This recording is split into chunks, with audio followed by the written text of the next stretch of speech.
ተመልሰናል ተመልካቾቻችን ፋና ረፋር ላይ ናችሁ። የአድዋ ድል ከተገለጸባቸው ጥበቦች አንዱ የስዕል ጥበባችን ነው። አንጋፋ ሰዓሊዎቻችንም አድዋን በሚመለከት የተለያዩ ስራዎችን አቅርበዋል።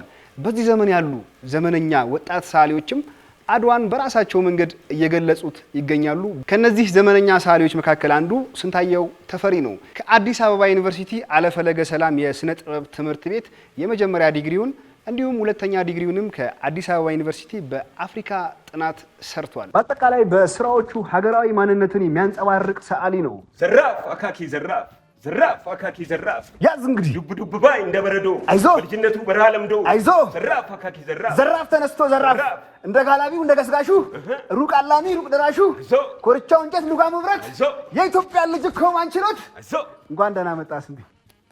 አስደነገጥከኝ እኮ ስንቴ። ፉከራ ላይ በጣም ከባድ ነው እንዴ። ታዲያ የጀግኖች አርበኞቻችን ልጆች ውጤት እኮ ነን እኛ።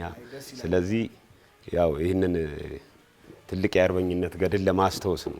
እንደ በረዶ ዱብ ዱብ ብለህ ቁጭ አልክ እዚህ። ደግሞ በባዶ እግር ነው የመጣው። ባዶ እግር እንግዲህ የጀግኖች አባቶቻችንን የአርበኝነት ተጋድሎ በዱር በገደሉ ተንከራተው ፋሺስት ጣሊያንን ድል ያደረጉበት እንዲሁም ደግሞ ባዶ እግር የጽናት ተምሳሌት ነው እና በጣም ረጅም ኪሎ ሜትሮችን ነው በስልጣኔ እንደዚህ ባልተንሰራፋበት ጊዜ በባዶ እግር ሄደው በጠመንጃ በምንሽር በጎራዴ ፋሺስትን ድል አድርገው መክተው የተንከራተቱበትን ለማስታወስ ነው የምናየው። ስዕሎች በብዛት አሁን እንዳነሳው እንደ ባዶ እግር ጽናትን፣ ተስፋን፣ አሸናፊነትን፣ ድልን የሚያመለክቱ ናቸው በብዛት። ከባዶ እግር ጋር የተገናኘ ነገር ይኖራል? ያው አንዱ የስራዬ አካል ነው። ባዶ እግርን እንደገና የጀርባ መገረፍ፣ ሰንበርን፣ መቁሰልን፣ መስዋዕትነትን ከፊት ለፊት የምታየው ዘ ስፓርክስ ኦፍ አድዋ በእንግሊዘኛው ወይም ደግሞ የአድዋ ፍንጣቂዎች ያልኩት ስዕሌ ነው እና ይሄኛው ስዕል ምንድነው ለማመልከት የፈለገው ብዙ ነገሮችን ያሳያል። ስዕሉ መስዋዕትነት መክፈልን፣ የጀግኖች አርበኞች ተጋድሎን ያሳያል። እንደገና ደግሞ ከአድዋ ድል ማግስት በኋላ የተከሰቱ ነገሮች በመላው ዓለም ባሉ ጥቁር ሕዝቦች ዘንድ የፈጠረውን መነቃቃት ለማስታወስ ይህም ስለ ኢትዮጵያ ታላቅነትና ስለ ኢትዮጵያ የነጻነትና የአልበገር ባይነት ምሳሌ መሆኗን የሚያሳይ ስራ ነው። በባንዲራቸው ላይ ወደ 17 የሚሆኑ የአፍሪካ ሀገሮች እና ኢትዮጵያን የነጻነት ተምሳሌት አድርጎ የመቁጠር ስሜት እንዲጀመር ስላደረገ የአድዋ ፍንጣቂዎች ወይም ደግሞ ዘ ስፓርክስ ኦፍ አድዋ በሚል ይህን ስዕል ሰርቼዋለሁ። እንደምትመለከተው ከፊት ለፊት ስዕሉ ሴሚ አብስትራክት ወይም ደግሞ ሙሉ በሙሉ ሳይሆን በተወሰነ መልኩ አብስትራክሽን አለው። እንዲሁም ደግሞ ሰጀስቲቭ አርት ያው ከፊት ለፊት እንደምታየው ስኬቹ አፍሪካ ዩኒቲ ሲመሰረት ነገስታቶች ተረድረው ያለውን ያሳያል። ይህ ትልቅ የፓን አፍሪካን ድል ነው ለመላው አፍሪካውያን። እንደገና ደግሞ በዚህኛው በኩል ያለው አጽም መስዋዕትነት መክፈልን ለነጻነት ብሎ መሞትን ተጋድሎን ያሳያል። አርበኝነት ተጋድሎ ነው፣ መስዋዕትነት ነው እና በጣም በሚገርም ሁኔታ የድሉ መሰረት ደግሞ ምሰሶ ዋና ኢትዮጵያ መሆኗን ሩቱ መሆኗን ያሳያል። አድዋን በሚመለከት ከሰራቸው ስራዎች አንዱ ይሄ ከጀርባችን የምናየው ነው። ምንድነው ርዕሱ? ሐሳቡ ምንድነው? በጣም ቅንብሩ ደስ ይላል፣ ለአይን ተመልካች ደስ ይላል። ምንድነው ሐሳቡ?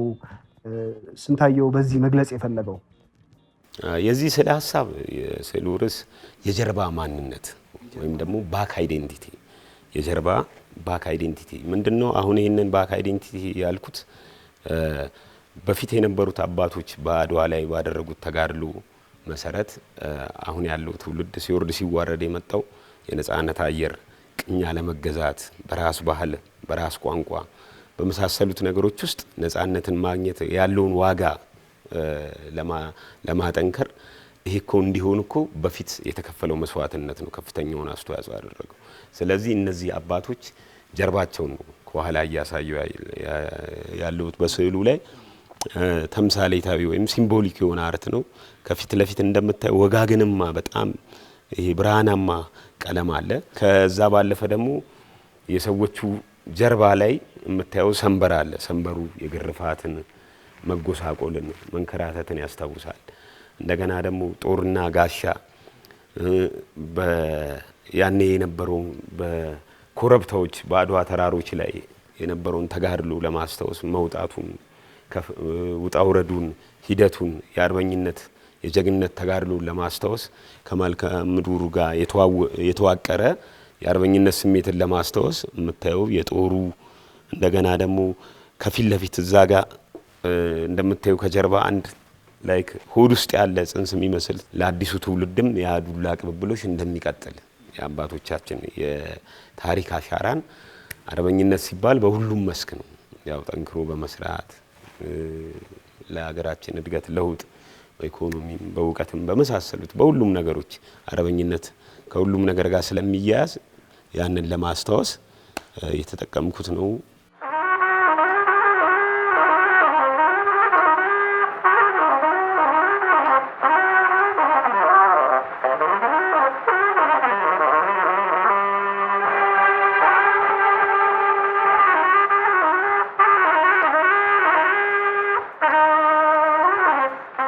ይሄ የምናየው ስራ በእንጨት የሰራው ነው። የተወሰነ ጋሻም አለው ብረት አይነት ነገር። ምን አይነት አርት ነው? ምንድነው ሐሳቡ? ይሄኛው እንግዲህ ፋውንድ ኦብጀክት አርት ይባላል። ፋውንድ ኦብጀክት ማለት በተለያየ ፎርም ውስጥ የነበሩ ያንን እቃ ለምሳሌ አርቲስቱ እነዛን እቃዎች ካገኘ በኋላ ራሱ ነው የሚያዋቅራቸው፣ ኮምፖዝ አድርጎ ወደ ትርጉም ያመጣቸዋል። እነዛ ነገሮች ሌላ ፎርም ውስጥ የነበሩ ምናልባት ወርቀውም ሊሆን ይችላል ኦር ደግሞ ከሌላ ነገር ላይ ተገንጥለው መተው ሊሆን ይችላል። ብዙ ጊዜ እኔ ሪሳይክል ሊሆኑ ማቴሪያሎችን የወዳዱ ቁሶችን እዚህ ግባ ጥቅም አይሰጡም ተብለው ሊማገዱ ምናምን የተለያየ አይነት ነገር ውስጥ የነበሩ ነገሮችን እያመጣውኝ ማዋቀር ሳገኝም ደግሞ አጽድቼ አስተካክዬ ወደ አርት ፎርም ውስጥ መክተት ያስደስተኛል። እንደ ፕሮጀክትም እየሰራ እዛ ጋር እንደ አንገት የምታየው ፎርም ለምሳሌ አርምቼር መደገፊያ ሌክቸር ሩም ወንበሮች ምናምን ሲፈራርሱ የሚገኝ አይነት ማቴሪያል ነው። ከዛ ሁለቱ ቦዲው ላይ ያሉትን ደግሞ ከሌላ እንደዚህ ከሌሎች ጣውላ አምጥቼ ሁለቱን አንድ ላይ ጃክስታፖዝ አድርጌ ገጥሜ ነው እና ፎርሙ ጂኦሜትሪክ ፎርም ወይም ደግሞ ኤንሸንት ላይክ የአፍሪካን አሳሳል ዘይቤ ያለ ፎርምን በፎርም ነው የሚገለጸው እና ሲምቦሊክ ነው። አድዋን እንደ ወጣት በዚህ ዘመን ሆነ የኛ አድዋ ምንድነው? አንተ በስራዎች የምታንጸባርቀው ምንድነው አድዋ ላንተ? እንደ ወጣት ደግሞ የኛ ዘመን አድዋ ደግሞ ምንድነው? አሁን ካለው ዘመናዊ ዓለም ጋር በራሳችን ባህላችንን ማንነታችንን ሳንቀይር